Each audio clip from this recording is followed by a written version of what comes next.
Nutrition र nutrients are the two terms भन्ने छ। दुईटा टर्म छ, न्यूट्रिसन अनि nutrients.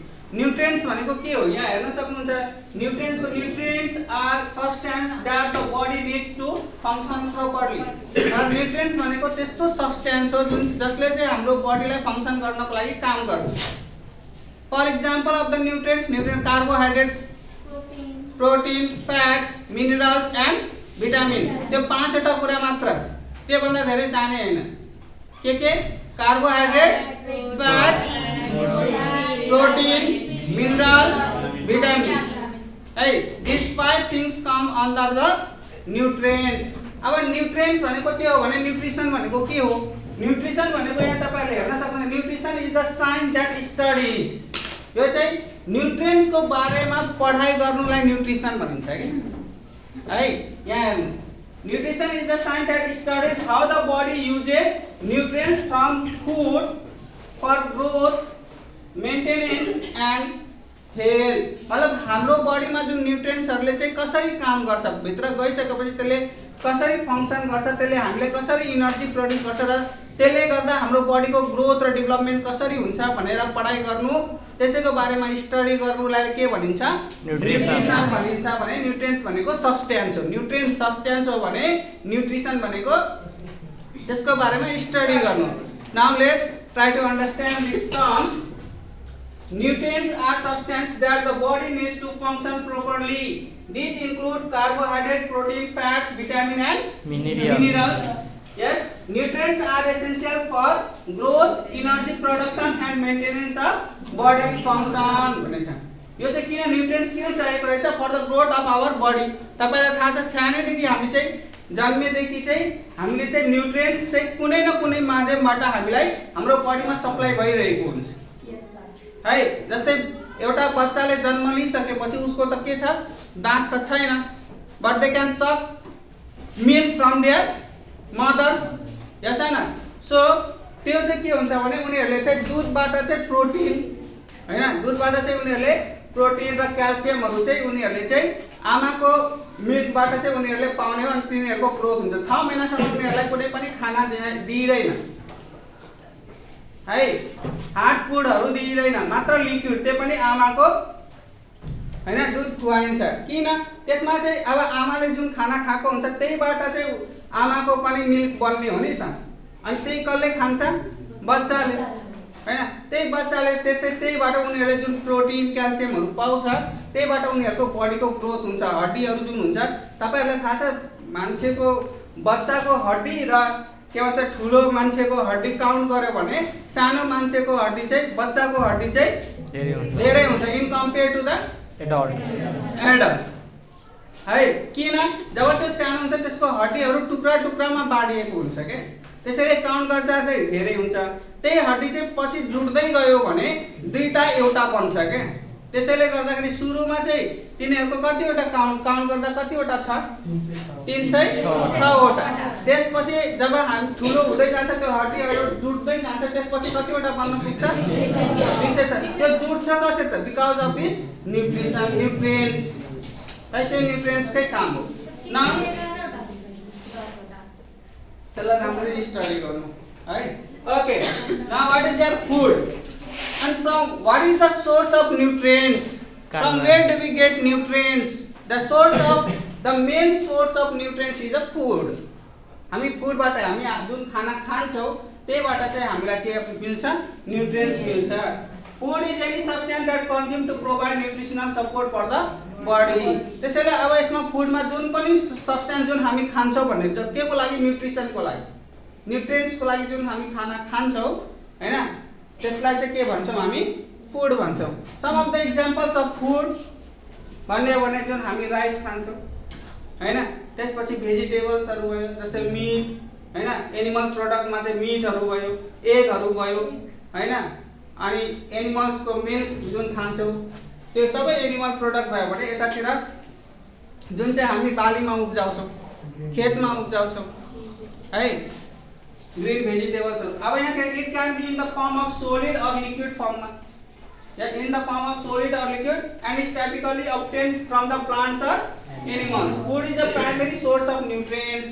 It is the primary. Okay, now say me, if the food is the primary source of nutrients, then what may be the secondary source? तपाईहरु आफै सोच्नु. Primary source भनेको त्यो डाइरेक्ट हामी इनहेल गर्छौं त्यसलाई खान्छौं हैन. त्यसपछि सेकेन्डरी सोर्स भनेको modified form. Oxygen is not a nutrient. Modified form of primary food. Modified form of primary food. For example, matapalai didaichu. You had heard about the vitamin D? Yes, sir. From where do you get it? Sunlight. You do not eat it. That's called a secondary source of nutrients. अर्को example, vitamin D. अर्को दिमाग लगाएर हुन्छ नि. अर्को कुरा जुन supplement दिन्छ, जस्तै तपाईहरु त्यो के भन्छ औषधिको फर्ममा पनि दिन्छ नि. भिटामिन ए को हैन, फोलिक एसिड को औषधि दिन्छ, आइरन को औषधि दिन्छ. त्यो सबै सेकेन्डरी सोर्समा पर्छ, त्यो खानामा आएन नि त. लिभरमा एब्जर्ब गरेर बस्छ हुन्छ. अब यहाँ कुरा गर्ने भने now food is the primary source of nutrients and the quality of the diet greatly influence overall health. हामी चाहिँ कस्तो किसिमको डाइट लिइरहेका छौं, हामी कस्तो किसिमको खाना खाइरहेका छौं, त्यसैले हाम्रो हेल्थ कस्तो राम्रो हुने हो कि नराम्रो हुने हो भनेर डिसाइड गर्छ. फर एक्जाम्पल एउटा एक्जाम्पल लिने भए सपोज दिस इज तपाई यो रुमलाई एकछिनको लागि यो रुमलाई तपाई आफ्नो भुडी मतलब पेट सोच्नु, स्टोमक सोच्नु एकछिनको लागि. अब यो रुममा म के गर्छु भने यो पनि अर्को रुम, अर्को क्लासलाई पनि अर्को रुम सोच्नु.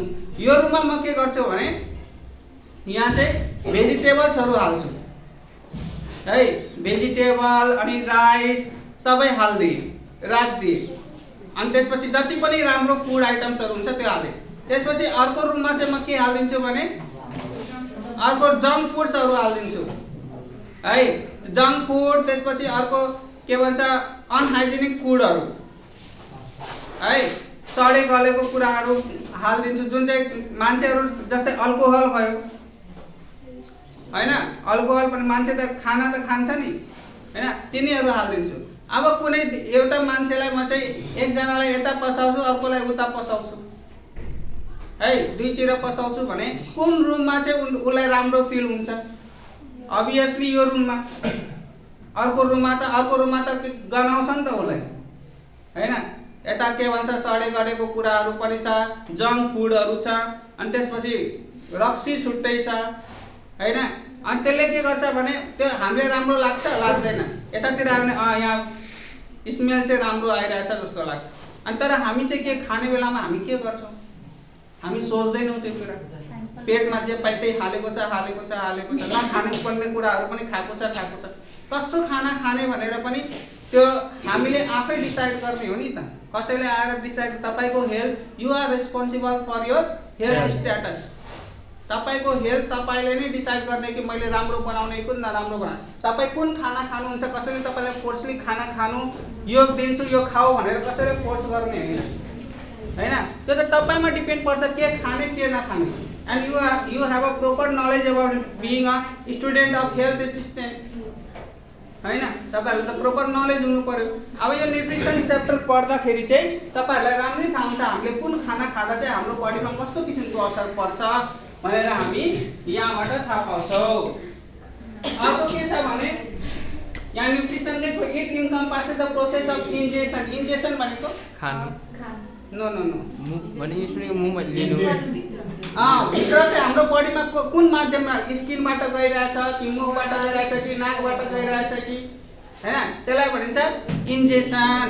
अर्को के छ भने डाइजेसन. त्यो भित्र गइसकेपछि कसरी डाइजेस्ट भइरहेछ है, बडीको कुन अर्गानमा गएर के भइरहेछ डाइजेस्ट भइरहेछ. न अर्को एब्जर्प्सन. एब्जर्ब डाइजेस्ट भइसकेपछि त्यहाँबाट निक्लिएको न्युट्रिएन्ट्सहरु चाहिँ कहाँ गएर एब्जर्ब भइरहेछ र त्यो कसरी हाम्रो बडीमा चाहिँ के गरिरहेछ फैलिरहेछ हैन, ट्रान्सपोर्ट भइरहेछ हैन. एउटा अर्गानदेखि अर्को अर्गान ट्रान्सपोर्ट कसरी, अनि मेटाबोलिजम भनेपछि त्यसले वर्क कसरी गरिरहेछ. त्यो सेल भित्र हाम्रो body our you know that the cell is the functional unit of life. Light भनेर थाहा छ नि। त्यो सेल भित्र पसेर त्यसले कसरी काम गरिरहेछ त्यसलाई मेटाबोलिक एक्टिभिटिज भनिन्छ। कुनै पनि बडीको अर्गानको सेलहरुमा चाहिँ त्यसले कसरी काम गरिरहेछ हैन।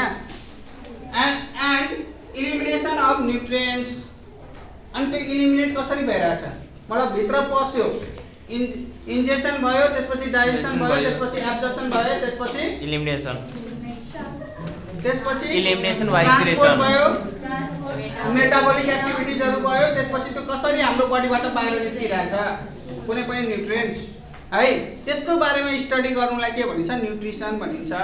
अर्को चाहिँ के छ भने तपाईको good nutrition is vital for maintaining a optimal health and preventing a disease है। Now electrolytes, did you ever heard the word electrolytes? सुन्नु भएको छ के हो इलेक्ट्रोलाइट्स भनेको? कोही एकजना उठेर पढ्नु त, एकजना यो इलेक्ट्रोलाइट्स तपाई नै उठेर पढ्नु। Electrolytes are minerals in the body that carry an electric charge and play a crucial role in maintaining fluid balance, nerve functions, and muscle contractions. Common electrolytes include sodium, potassium, calcium, magnesium, chloride, phosphate, and bicarbonate. These minerals are essential for various physiological processes and need to be balanced for proper bodily function. Functions okay सिटा। अब electrolyte यो word सुन्दैखेरि चाहिँ तपाईको दिमागमा के आउँछ? Electricity आउँछ के? इलेक्ट्रोलाइट भन्दै इलेक्ट्रिसिटी आउँछ के? इलेक्ट्रिक मिलिरहेछ भन्ने आउँछ नि। त यो के छ? यो एक किसिमको यस्तो मिनरल्स हो, पदार्थ हो जुन चाहिँ हाम्रो बडीमा गएर सिग्नल पुर्याउने पठाउने कामहरु पनि गर्छ के। जस्तै अब यहाँ के छ भने electrolyte are the minerals in the body that carry an electric charge, it contains the electric charge also है, and play a crucial role in maintaining a fluid balance. हाम्रो बडीमा जति फ्लुइडहरु हुन्छ हैन त्यसलाई के गर्ने काम गर्छ? ब्यालेन्स गर्ने काम गर्छ। अनि त्यसपछि नर्भ फंक्सन गर्ने काम गर्छ। हाम्रो बडीमा नर्भस सिस्टममा नर्भहरु हुन्छ हैन, त्यो नर्भलाई फंक्सन गराउने काम गर्नको साथसाथै मसल कन्ट्र्याक्सनको लागि पनि काम गर्छ। यही मसल कन्ट्र्याक्सनकै कारणले तपाई हिड्न पाउनुहुन्छ हैन, बडीलाई फ्लेक्सिबल बनाउन पाउनुहुन्छ है। त्यो भएन भने तपाईको बडी त के हुन्छ? स्टोन जस्तै भइहाल्छ। Okay, now what is here common electrolyte include some of the examples. तपाईहरुको एक्जाममा यदि इलेक्ट्रोलाइटको एक्जाम्पल सोधियो भने यो एक्जाम्पलहरु तपाईहरुले लेख्न सक्नुहुन्छ। के छ? Sodium, potassium, calcium, magnesium, chloride, phosphate and bicarbonate.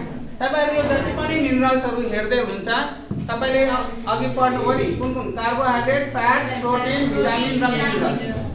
त्यो पाँचवटा कुरामा चाहिँ यिनीहरु चाहिँ इलेक्ट्रोलाइट हो है। अर्को के छ भने these minerals are essential for various physiological process है and need to be balanced for a proper bodily functions. For example तपाईको बडीमा क्याल्सियमको कमी भयो भने what you feel? The joints start to pain है।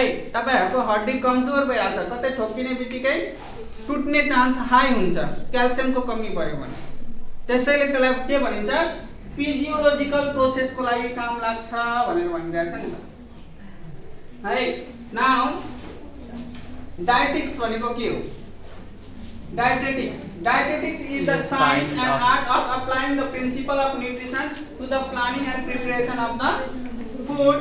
Dietitians are professionals in the field of dietetics and they assess, diagnose and treat nutritional problems.